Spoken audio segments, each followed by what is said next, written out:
r/AskReddit. Parents of Reddit, what is something your child has done that you can never forgive them for? My stepson came into my life when he was 12. He had a younger brother that was 6 at the time, also my stepson. Younger brother was relatively normal, but older stepson was having a lot of trouble in school, got in trouble all the time. Older stepson is in counseling because of his behavior. He's cutting himself in school, there's a suicide attempt. I'm devoting lots of time to trying to help him, trying to fix his life. He's incredibly intelligent and thoughtful. In the middle of this all, we find he has tens of thousands of pictures of child porn on his computer. Edit. Only looked at a small sampling, but it was the prepubescent kind. We delete them, consult a lawyer, bring it up in counseling, lock the computer down, install monitoring software. Stepson figures out how to get around everything, is clearly addicted to child pornography. He's 15, nearly 16. He brings home his 14-year-old girlfriend's underwear. I take them away. Edit. His therapy program specifically forbade this. See comments for details. He comes at me with a knife. Police are called, but he's smart and knows how to work them. We find a treatment program to deal with child pornography addiction. Go to counseling once a week and group counseling once a week. Part of this program is admitting your wrongs. You have to come out and admit it in front of the group. He drops a bombshell. He's been molesting his younger brother since he was 6 or 7, and he forcibly raped his now ex-girlfriend. The dad won't press charges because there's no proof, so we have to do this all voluntarily. We have to ask the state to please take him and give him services. If we don't, the state will take his younger brother and place him in protective care. It's a pretty traumatic process. He's removed from the home and placed in a day treatment program by social services, but only after several awkward months. In the meantime, his younger brother is having issues. He throws tantrums all the time, has to be restrained at home. We learn how to restrain our kid to prevent him from hurting himself. Treatment does not go well. He hates the program, hates the restrictions on his life. He's much smarter than the other kids in the program, so he becomes sort of a ringleader.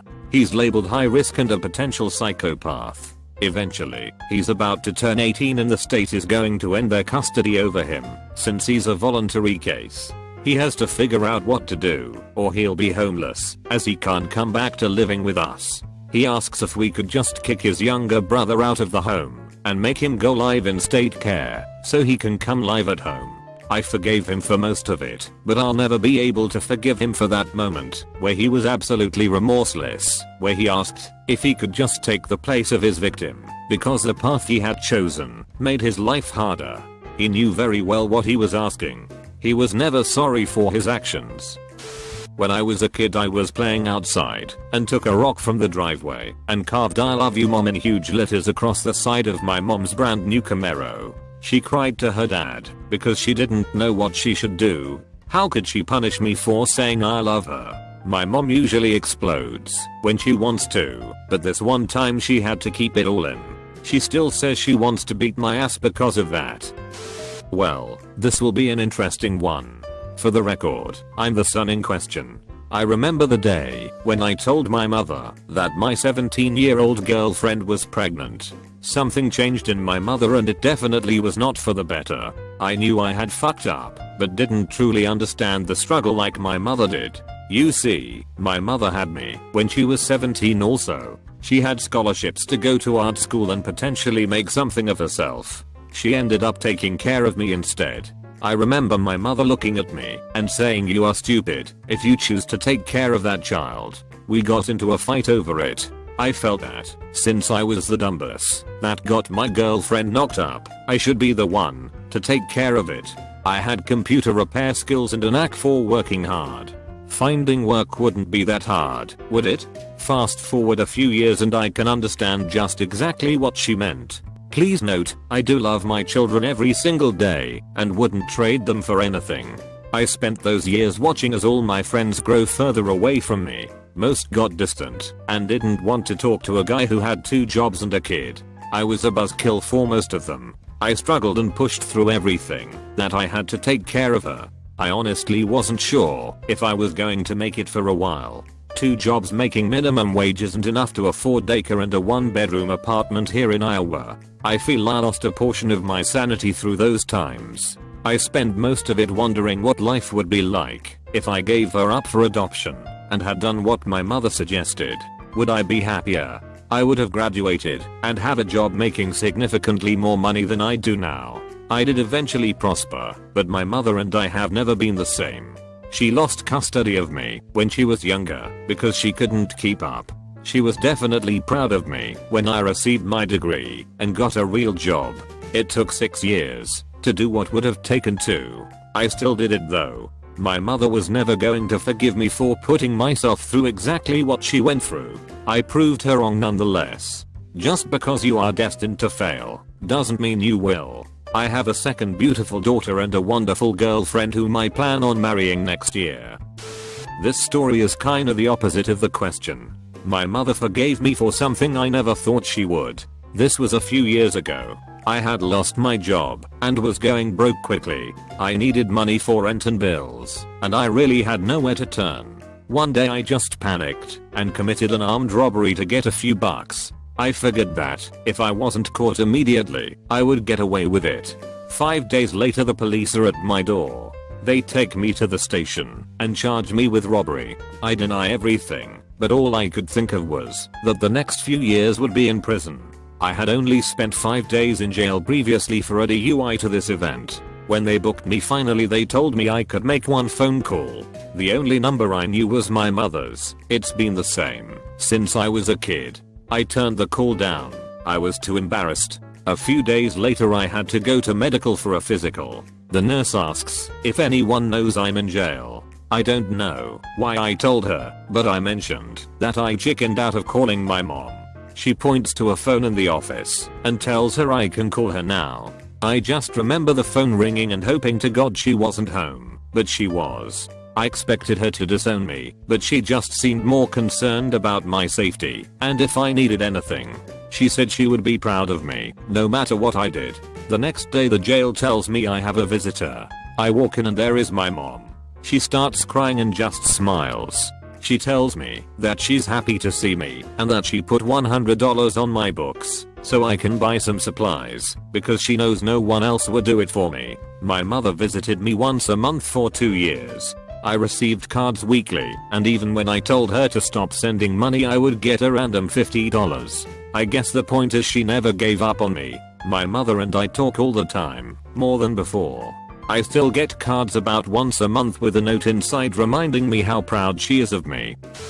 Don't have kids yet, but I can share something that I did that my parents have never forgiven me for. I won't even use a throwaway. I got my parents in trouble with the police and child services when I was 7. About 20 years ago give or take. I was in the 4th grade, living in a medium-sized town in New Jersey. I'm a first-generation Chinese American. Both my parents are from Hong Kong and moved to the States in their teens. I was a super hyper kid. Both my parents worked in Nick and came home late. They didn't have the time to take me to Pee Wee soccer or Pop Warner football.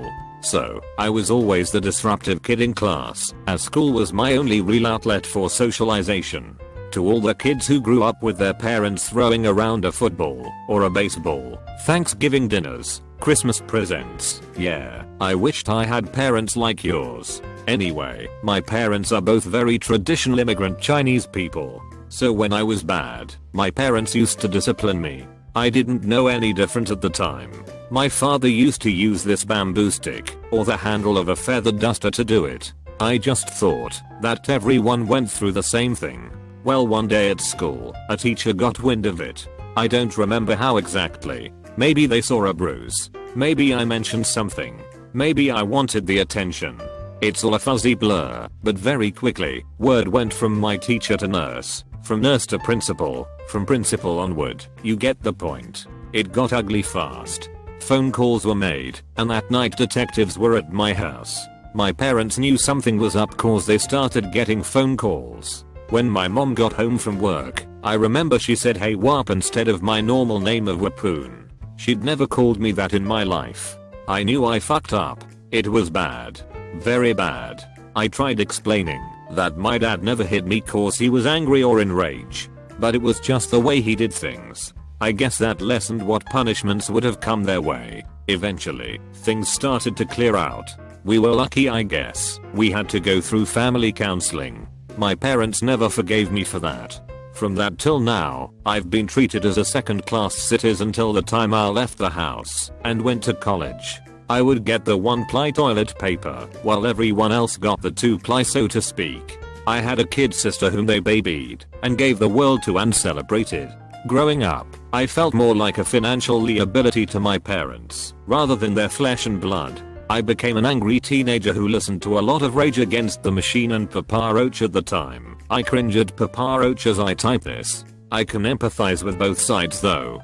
To my parents, I was their pride and joy, who inexplicably and suddenly became for them this source of terrible shame and remorse. I guess for a proud traditional Chinese man, I hurt him very much, in a world where Chinese men are taught to be bulletproof emotionally. On the other hand, I think, dude, this is America. This isn't the same place as where you came from. For many years, I have trying to repair my relationship with my parents. Maybe they fucked up. Maybe I fucked up a little too. It taught me that the world isn't perfect and maybe that's okay. I have some serious fears though about me being a shitty dad as a result of all of these things. I hope not. For what it's worth though, I think I'm stronger for it. I don't harbor any ill feelings anymore, despite how awful it must have been for all of us through those years. I hope that one day they will forgive me, because I know I have forgiven them. Not my child, but this is about my younger brother. He's an alcoholic, and has been for the past 15 years. He's only 32. Anyways, when he drinks he's a completely different person. I'm not talking about a sloppy drunk, but more like a possessed demon, filled with absolute hate. He never finished high school, and barely got his JED. Hasn't worked in the past few years. Our mom supports him financially, car paid for, apartment paid for, spending money provided to him. Basically, she's an enabler and he's a manipulator. His drinking is so out of control, I've had to cut him out of my life. It's sad, because he has a nephew who constantly asks for him, and I just have to tell my son Uncle Drunk has moved far away. My brother has never made an honest attempt at sobering up. In fact, he's full of excuses. I can't have that in my life or my family's life anymore, and for that reason I've completely cut all ties with him. I can never forgive him for putting alcohol ahead of family. Although many problems can be traced to fucked up parents, sometimes people are just broken, or break. When I worked at a psychiatric hospital, I saw both types. One kid in particular stays in my mind. Until he was 12 he was a normal kid. Then he fell off a picnic table onto concrete and damaged the part of his brain that keeps us from being monsters. Whatever horrible impulse popped into his mind, he acted on. At 16 he had raped kids as young as 13, tried to kill nurses, and done frightful things. The saddest part was that he told me once that he could remember when he was different, but he couldn't be that way anymore. His parents would have tried to take care of him forever, but he was a big kid, and once he raped a child, the courts took that decision away from them. You can love them, but when you love a sociopath, you must also protect yourself from them, because they feel absolutely nothing. Sometimes people break. Sometimes they're born broken. Friend of a friend, I met the guy in passing a few times, and he was a major asshole and a horrible person. Lazy as all fuck, this guy hated working. All he wanted to do was watch sports, drink, and eat. He worked only when he absolutely had to, lied to everyone about what he did. Yeah, I work for Dell/IBM/Big Bank/Huger Corp in their fuck it department. And was one of those know-it-all bastards who jump into any conversation and make it about them. He would start some job, work for a bit, then quit because it was not challenging enough, or they don't pay me enough for my knowledge. Sound like he was a smartest 20-something? He was a 50-year-old man-child. He starting doing drugs, then lost job after job, because he quickly got to the point where he couldn't stay clean for more than a week. I know he was fired from one job for showing up still drunk from the night before, and another because he was found passed out in the bathroom after shooting up something. Started to sell drugs to try and make money, got involved with a LTR with a prostitute. Stole money from his mother. Father died when he was a kid. She was in her 80s, disabled, and not all mentally there. Drove to Oklahoma or Louisiana to gamble at the casinos. Lived in her house. Tried to get her to change her will so he would get everything, and made her sign a fake, handwritten version. Abused her. Tried to sell the house in some shady mortgage deal and get power of attorney over her. She wasn't really in a mental or physical state to do much other than sit in her chair and cry all day. It didn't help that the hooker girlfriend would sometimes bring Johns to the house when he was there, and when he wasn't, the rest of the family tried to do everything they could to get rid of him, and his sister was finally able to get power of attorney over her only a week or two before she died.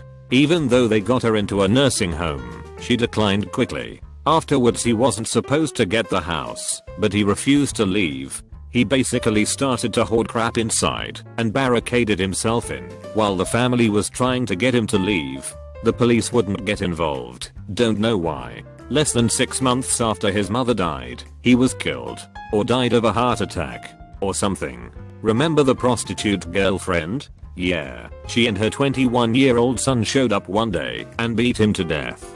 I don't remember if anyone knew what was said, but it was loud, with yelling and screaming, to the point neighbors called the police.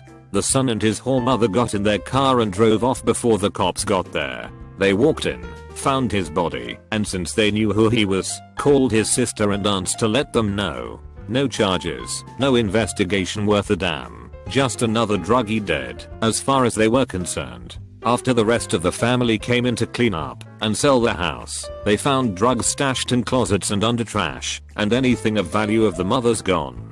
Family heirlooms like jewelry and furniture weren't where it had been for 50 plus years. No one knew if he had sold it all before, or if the hooker girlfriend stole it when they killed. Thanks for watching UpGoat Reddit. Try like and subscribe button if it still works.